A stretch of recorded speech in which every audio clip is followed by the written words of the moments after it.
La vigile matinale provient de l'œuvre de Monica Diaz, Méditation quotidienne au féminin.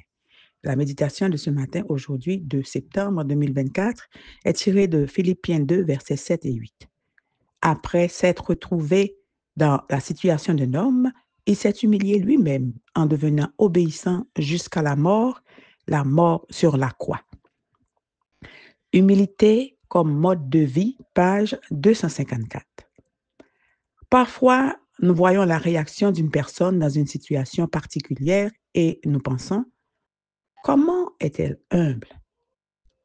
Nous en arrivons à cette conclusion lorsque nous apercevons que, dans les mêmes circonstances, nous aurions réagi différemment.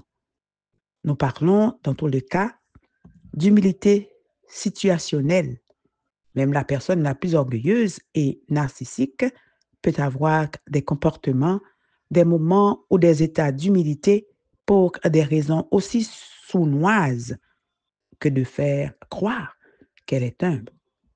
Un paradoxe parmi tant d'autres de notre nature humaine déchue. Lorsque la Bible nous appelle à être humbles, elle ne parle pas de fixer notre esprit sur des comportements spécifiques et encore moins de prétendre être ce que nous ne sommes pas. L'appel biblique à l'humilité est un appel à en faire un mode de vie. Il s'agit d'aborder notre environnement à la manière de Jésus qui a dit « Laissez-moi vous instruire, car je suis doux et humble de cœur, et vous trouverez le repos pour vous-même. » Et si Jésus a dit que l'humilité est bonne pour le repos de l'âme, les scientifiques ajoutent aujourd'hui que l'humilité est associée à une meilleure santé mentale, estime de soi, gratitude, pardon, à de meilleurs résultats scolaires et professionnels, à des relations de couple plus positives, à moins de conflits spirituels et à moins d'anxiété face à la mort. Qu'est-ce que l'humilité en tant que mode de vie?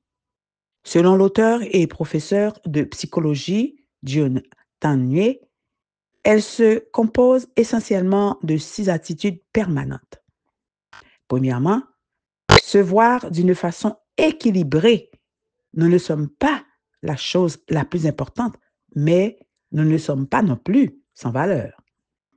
Reconnaître que nous avons des limites et que nous faisons des erreurs, c'est-à-dire accepter de ne pas toujours avoir raison.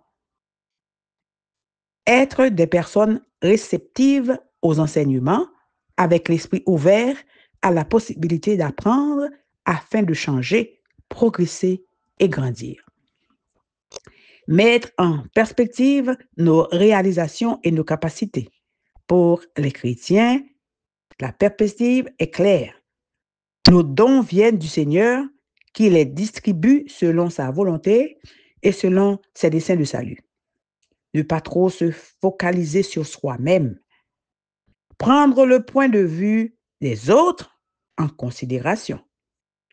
Cela fait beaucoup à apprendre et à apprendre de la seule personne à être vraiment humble, le Maître. Amen, amen, amen.